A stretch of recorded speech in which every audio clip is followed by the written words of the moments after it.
Hello everyone, so welcome to the channel. इस video में हम लोग क्विकली आज देखेंगे वर्क फिजिक्स के सेंस में क्या है, वर्क साइंस के सेंस में क्या है, काम क्या है। ठीक है, तो हम लोग बोलते हैं कि काम हुआ या नहीं हुआ, एक्चुअल में क्या है, फिजिक्स में क्या है। बोलचाल की भाषा में, जैसे घर की भाषा में हम लोग कुछ भी करते हैं, यहाँ से वहाँ एक बोरा आलू ले गए या फिर सब्जी लेके आए बाजार से या फिर कुछ भी किए, वो सब क्या बोलते हैं हम लोग कि वर्क हुआ। उसी तरह रेलवे प्लेटफॉर्म में देखो, कुली लोग सामान एक जगह से दूसरी जगह लेके जा रहा है। उसी तरह रिक्शा पुलर गाड़ी चला रहा है, खींच के ले जा रहा है कोई रिक्शा वाला, साइकिल वाला जो रिक्शा वाला होता है। तो सब जगह हम लोग क्या बोलते हैं, काम हो रहा है। लेकिन फिजिक्स के सेंस में एक्चुअली काम क्या है, काम कब होता है, यही हम लोग को जानना है। तो फिजिक्स बोलता है a work is said to be done, काम होगा कब, या काम हो रहा है कब, जब फोर्स के चलते डिस्प्लेसमेंट प्रोड्यूस हो रहा हो। जब फोर्स के चलते डिस्प्लेसमेंट प्रोड्यूस हो रहा हो, किसी भी बॉडी या ऑब्जेक्ट पे फोर्स एक्ट हो रहा हो और वहां पे उसके चलते डिस्प्लेसमेंट प्रोड्यूस हो रहा हो, तब हम बोलेंगे कि वर्क डन हुआ। जैसे मान लो कि एक ब्लॉक है, ठीक है, 10 kg का है, हमको यहाँ से कुछ सर्टेन डिस्टेंस लेके जाना है, यहाँ से 5 मीटर डिस्टेंस लेके जाना है। ठीक है, तो सर इस ब्लॉक पे हमको कुछ तो फोर्स लगाना पड़ेगा ना, यहाँ से यहाँ ले जाने के लिए, यहाँ से यहाँ ले जाने के लिए हमको कुछ तो फोर्स लगाना पड़ेगा ना। तो मान लो यहाँ पे फोर्स लगाएं हम F इधर, और यहाँ से बॉडी यहाँ पे डिस्प्लेस हो गया और यहाँ आ गया, तो हम लोग बोलेंगे कि यहाँ पे वर्क डन हुआ, काम हुआ। क्यों काम हुआ? क्योंकि यहाँ पे फोर्स एक्ट हुआ, फोर्स एक्ट हुआ और उसके चलते बॉडी में डिस्प्लेसमेंट हुआ। तो अगर फोर्स एक्ट हो रहा है और उसके चलते बॉडी में डिस्प्लेसमेंट हो रहा है, तो हम लोग बोलेंगे वर्क डन हुआ। ठीक है,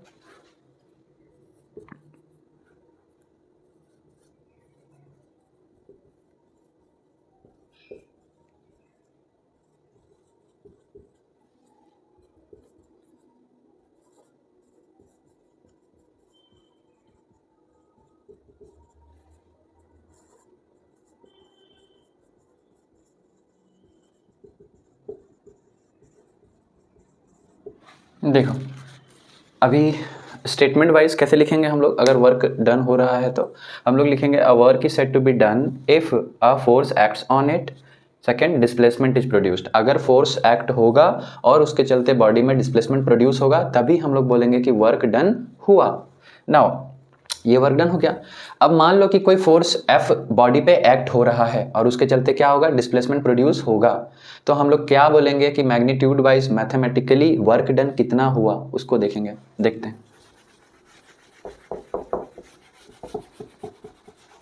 तो work done by a constant force,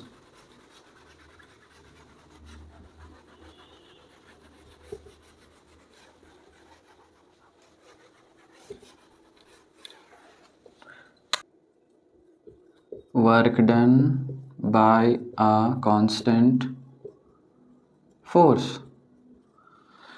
ठीक है भैया, क्या है work done by a constant force? देखो मान लो कि कोई भी बॉडी पे या ऑब्जेक्ट पे F फोर्स एक्सर्ट हो रहा है। कितना फोर्स एक्सर्ट हो रहा है? F फोर्स एक्सर्ट हो रहा है। Let F force, F be the force acting on body and S be the displacement produced, displacement produced. ठीक है, क्या है, F फोर्स एक्ट हो रहा है बॉडी में और S डिस्प्लेसमेंट प्रोड्यूस हो रहा है, तब वर्क डन क्या कहलाएगा या वर्क डन कैसे मिलेगा? Then work done W is given by, कैसे मिलेगा? W बराबर F डॉट S। समझो बात को। सर डॉट क्या लिख दिए हैं यहाँ पे, क्या नया बला आ गया डॉट? अगर F फोर्स कोई कांस्टेंट फोर्स है जो बॉडी पे एक्ट हो रहा है, जिसके चलते S डिस्प्लेसमेंट क्रिएट हुआ, तब जो वर्क डन होगा वो F डॉट S होगा, मतलब फोर्स और डिस्प्लेसमेंट का डॉट प्रोडक्ट होगा। अब यहाँ पे तुम्हारे दिमाग में आना चाहिए कि सर ये डॉट प्रोडक्ट क्या आ गया, डायरेक्ट प्रोडक्ट बोलते तो नहीं जमता, नहीं जमता। Dot product, cross product, cross product sorry, ये दो तरह का प्रोडक्ट होता है। देखो ऊपर में लिखते हैं dot product, cross product. 11th class में जाओगे तो तुम लोगों को फिजिक्स में डॉट प्रोडक्ट और क्रॉस प्रोडक्ट बताया जाएगा। अगर कोई दो वेक्टर है, दो वेक्टर है ए और बी, और उन दोनों के बीच में कोई थीटा एंगल है प्रोजेक्शन। मान लो कि ए वेक्टर है और बी वेक्टर है, इन दोनों के बीच में थीटा एंगल एग्जिस्ट कर रहा है। जैसे मान लो कि ये ए वेक्टर है और ये बी वेक्टर है, ठीक है, और ये थीटा एंगल है। तो ये ए वेक्टर, बी वेक्टर और ये थीटा एंगल है ना, तो सर अगर डॉट प्रोडक्ट निकालेंगे तो यहाँ पे आ जाएगा मेरा ए डॉट बी बराबर ए बी कॉस थीटा। समझे? अगर सेम कंसेप्ट में सर यहाँ पे अगर क्रॉस प्रोडक्ट रहता तो हम निकालते ऐसे ए क्रॉस बी, या इसके बराबर क्या आ जाता sir A B sine theta.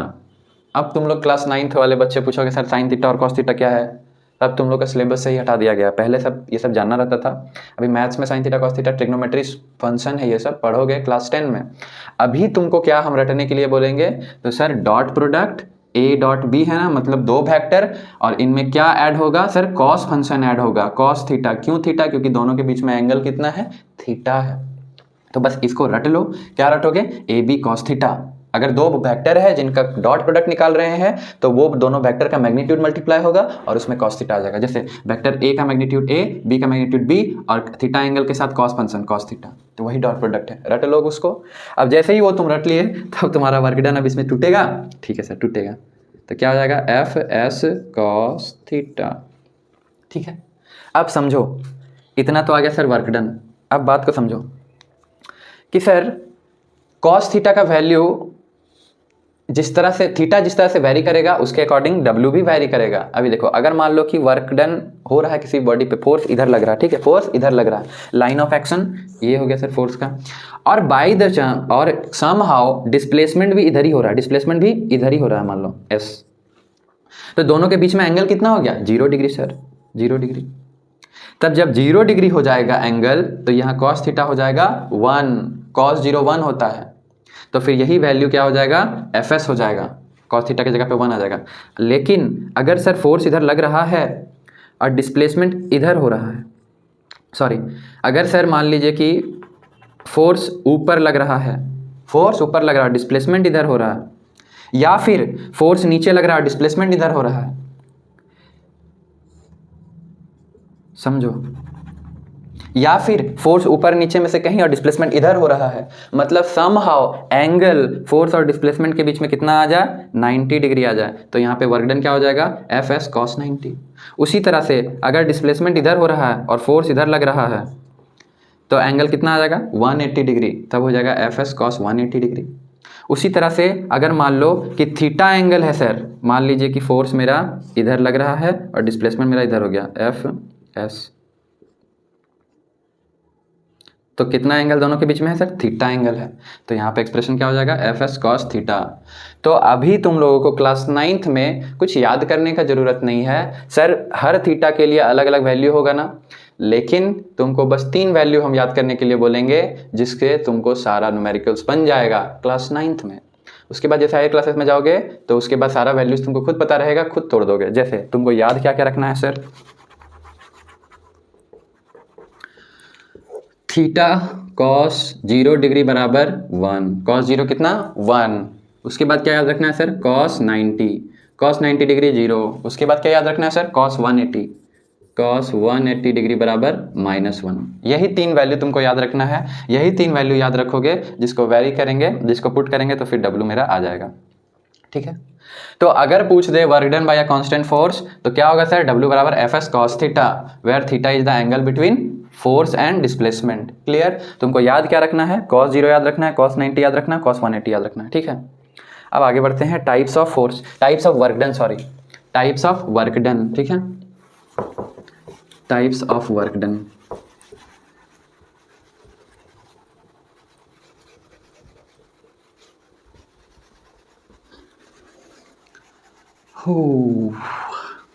अच्छा, वर्क डन से पहले एनर्जी, इसका यूनिट वगैरह नहीं डिस्कस कर ले? बिल्कुल सर, डिस्कस कर लेते हैं। देखो, वर्क डन का यूनिट जो होता है, वर्क का यूनिट या वर्क डन का यूनिट जो होता है वो जूल होता है। क्या होता है, जूल। देखो, SI unit is joule, JOULE, joule. ठीक है, और 1 जूल कितना हो जाएगा, 1 जूल हो जाएगा 1 न्यूटन मीटर। क्यों न्यूटन मीटर? क्योंकि यहाँ पे क्या होता था, W बराबर एफ एस फोर्स का न्यूटन और डिस्प्लेसमेंट का मीटर, तो 1 जूल बराबर 1 न्यूटन मीटर। ठीक है, क्लियर। तो 1 जूल डिफाइन करना होगा तो डिफाइन कर लोगे ना।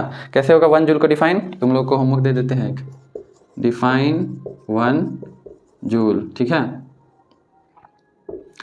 डिफाइन कैसे करोगे पता है ना सर, 1 जूल लाना है, लेफ्ट साइड में 1 लाना है, तो राइट साइड में भी 1 होना चाहिए, मतलब एफ को भी 1 करेंगे और एस को भी 1 करेंगे, तो 1 × 1 1 हो जाएगा।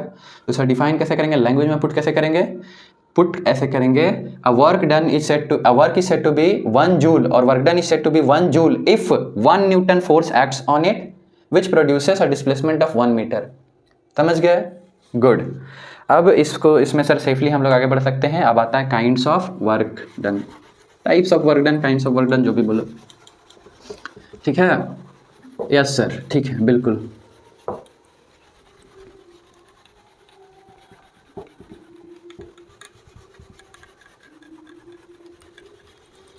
हो क्रॉस प्रोडक्ट डॉट प्रोडक्ट तुम लोग को जानने का नहीं है उतना, लेकिन हाँ डॉट प्रोडक्ट रट लेना कि सर कॉस थीटा आ जाएगा। ठीक है, गुड। चलो अब देखते हैं sir types of work done.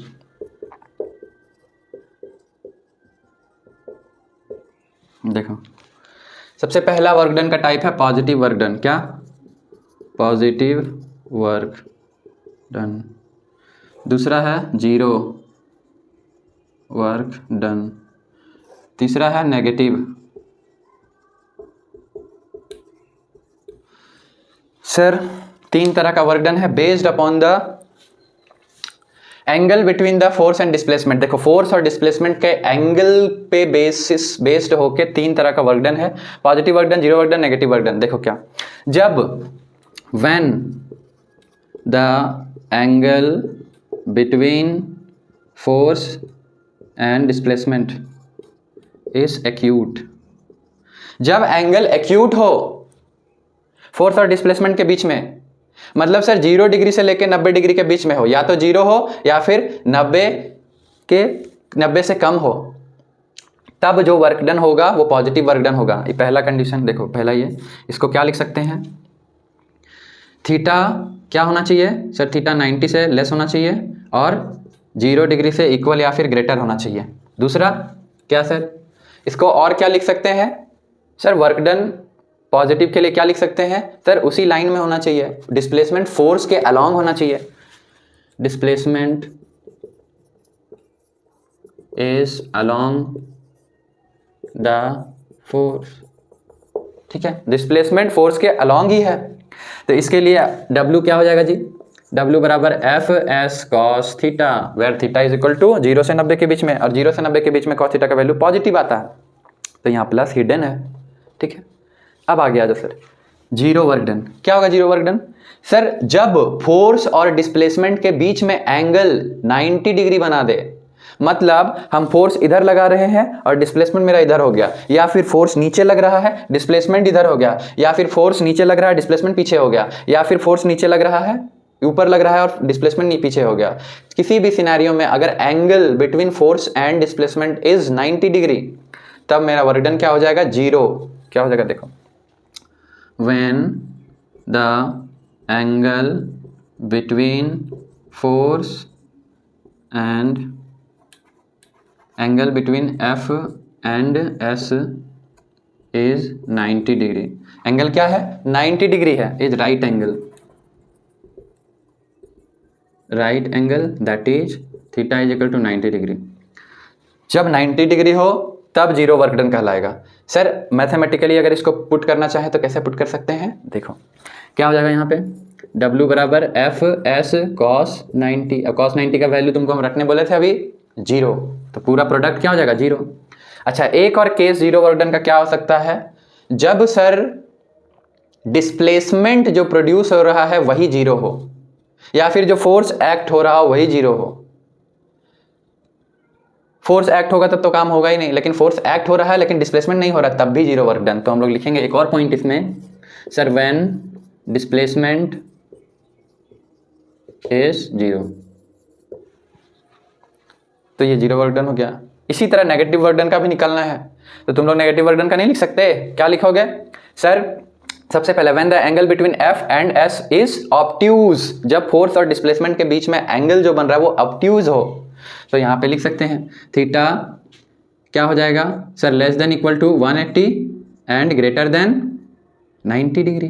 90 degree से बड़ा होना चाहिए और 180 डिग्री से कम या फिर बराबर होना चाहिए। क्लियर? Any problem? नहीं सर। और क्या हो जाएगा नेगेटिव वर्क डन का? फिर सर इसका एक्सप्रेशन हो जाएगा तुम्हारा W बराबर minus F S cos theta, minus हटा दो, सिर्फ एफ एस कॉस थीटा, ठीक है। कॉस थीटा जितना होगा उसके अकॉर्डिंग W आ जाएगा वैल्यू। अब देखो इसको अगर हम लिखना चाहे एक और पॉइंट कि सर डिस्प्लेसमेंट किधर होगा, तो displacement should be in opposite direction to that of the force, तो यहां पे लिख सकते हो displacement is opposite to that of force. इसके लिए यहां पे लिख देते हैं, ठीक है। Displacement is in opposite direction to the force, force के ऑपोजिट है डिस्प्लेसमेंट। तो यही है तुम्हारा 3 तरह का वर्क डन जो कि फिजिक्स में हम लोगों को जानना है। अब अगर ये तीनों का थ्योरी जान गए तो एक एग्जाम्पल अभी हम साइट करेंगे, यहाँ पे एक एग्जाम्पल पुट करेंगे जिसमें तीनों का तीनों वर्क डन एक साथ में तुम लोग देख सकोगे अलग अलग कंटेक्स्ट में। समझे? मिटाते हैं इसको, मिटा दें? Okay okay sir. एक एग्जाम्पल देखेंगे, उसमें तीनों वर्क डन देखेंगे कैसे कैसे एग्जिस्ट कर गया। एग्जिस्ट क्या करेगा जी, अलग अलग कंटेक्स्ट पे अलग अलग वर्क डन दिखता है। जैसे हम लोग चलते हैं ना, तो हम लोग डिस्प्लेसमेंट भी प्रोड्यूस करते हैं फोर्स के चलते, तो हम लोग डायरेक्शन देखते हैं कि सर जिधर फोर्स लगा रहे हैं उधर ही चल रहे हैं, तो डिस्प्लेसमेंट और फोर्स का डायरेक्शन सेम है, तो फिर पॉजिटिव वर्क डन हो जाता है, एक ही लाइन में है। अच्छा, उसी तरह अगर फ्रिक्शन का एग्जांपल ले लोगे, हम लोग चल रहे हैं सर आगे, फोर्स हम लोग लगा रहे हैं आगे, तो हमारे द्वारा पॉजिटिव वर्क डन, लेकिन फ्रिक्शन के द्वारा नेगेटिव हो जाता है। वही तुम ग्रेविटी के द्वारा देखो। तो चलो देखते हैं इसको एग्जांपल से। Work done through various agents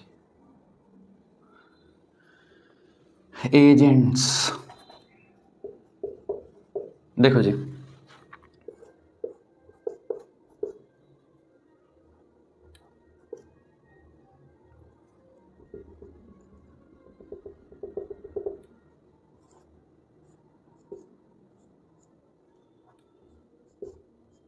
देखो सर टी टाइम में मान के चलो 5 मीटर डिस्टेंस यहाँ से लेके ये 5 मीटर है, ठीक है, और ये आगे की तरफ मार्च कर रहा है। मान के चलो ये इंसान पर्सन के द्वारा F5 न्यूटन 1 न्यूटन फोर्स के चलते वो चल रहा है, ठीक है।